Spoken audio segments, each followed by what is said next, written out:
Hello, and welcome to today's subscriber contract, One and Done Season 3, and this is set on all of the maps of Hitman 3 and supplied to us today by Kitties. So off to our first map, Dubai.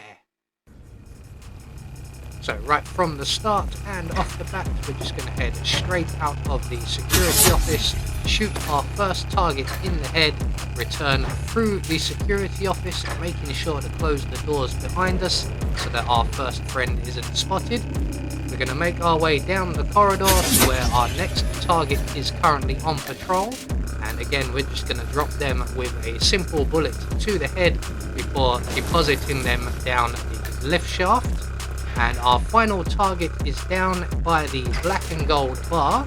So we're going to select our coins, make our way out to the balcony overlooking the VIP section.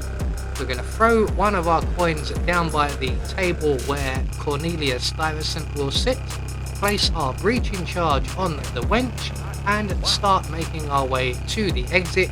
The coin will attract our target over to investigate, and when he's collecting the coin, we can drop the chandelier on his head, and then we can exit via the lift shaft.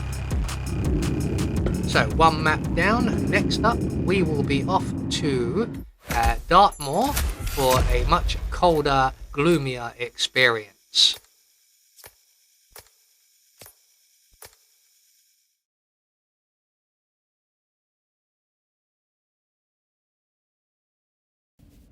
So once again, right from the start and off the bat, we are going to waste no time at all, as this is a speed running adventure. We're going to throw our remote taser over in the corner there. That will attract the attention of our first target, and then we're going to go and retrieve our sniping rifle. At this point, our first target should be in position. We can then trigger the taser, and down goes target number one. We're then going to make our way through into the lawyer's office via, I believe it's Rebecca's bedroom here. And hopefully, if we time this right, our next target will be by the window, and we can just give him a gentle nudge and ask him to inspect the green delivery van down below. So 2 targets down, 1 more to go. We're now going to head straight over to the far side of the building where our first target was originally taken out, and there he is laying on the floor. Let's just close those doors there. We're going to head out onto the balcony, retrieve our sniping rifle, and off in the distance, all on his onesies, we can find our final target, and we're just going to snipe him with a quick bullet to the torso. We're not going to aim for the head, as I'm likely to miss. So with all of our targets dealt with, all that's left for us to do is to make good our escape, and the nearest available safe exit this time round will be the hearse exit, as long as we grab the keys from the luggage by the bench there. So 2 maps down with 3 maps to go, and next off we are heading back to mainland Europe, and we are going to go for a bit of a clubbing session.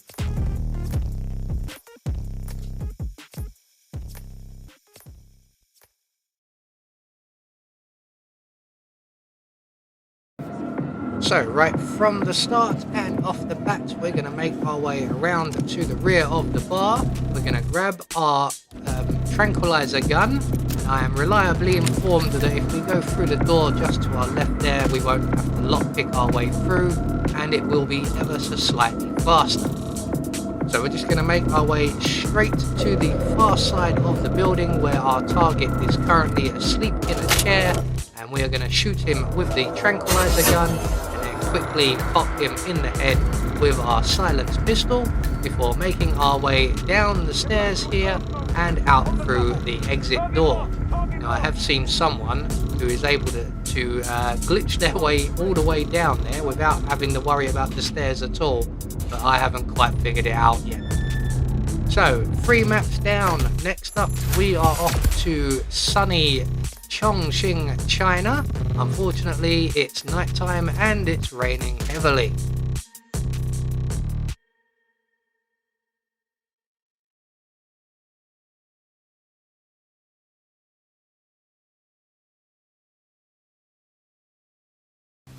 So right from the start and off the bat, we are going to make our way up to the sniper's nest, pulling out our silenced pistol along the way, and when we get up here we can drop our first target with a quick bullet to the head. We're going to waste no time, don't let him drop. We're just going to take his outfit, then we're going to lean against this wall here and glitch our way straight back down to the ground floor. That will save us a considerable amount of time rather than going down the stairs. So next up we need to make our way down into the ICA facility. So we're just going to make our way to the arcade. We're going to shoot the brick at the end of the alleyway here, which will expose us a key, and we can then let ourselves in and through the arcade, and we're going to head down into the ICA facility via the escape hatch.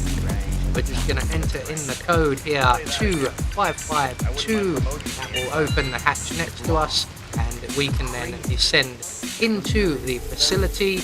And by going this way, it does bring us out very close to our targets. So we're just going to grab the screwdriver just from our left here. That will allow us to get through the vent at the end of the corridor. And once we're through here, both of our targets are in proximity. So we're going to take out that camera using the screwdriver. We're then going to throw our remote taser in the corner to attract the attention of the guard just leaning against the wall there. We're going to pull out our camera and we're going to opaque the windows to the control room. And there is our third and final target, the young lady in the red jumpsuit.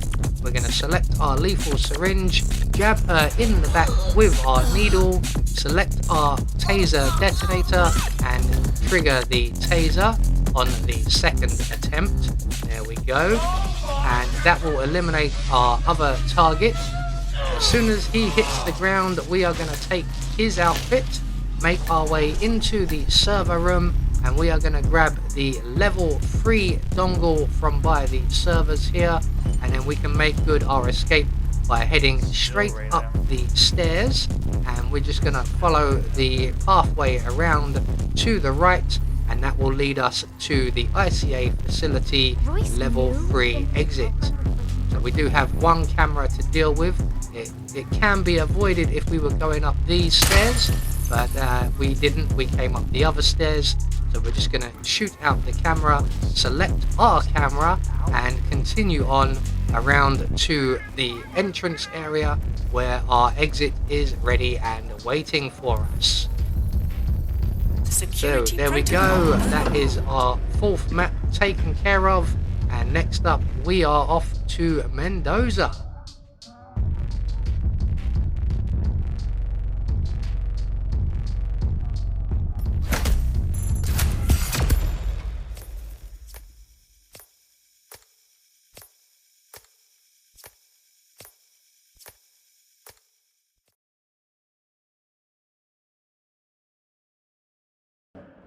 So for our final map, we do actually have to do a little bit of legwork for this one. So we're going to exit the wine tasting room. We're going to make our way down to the fermentation tanks and into the barrel room or the casket room.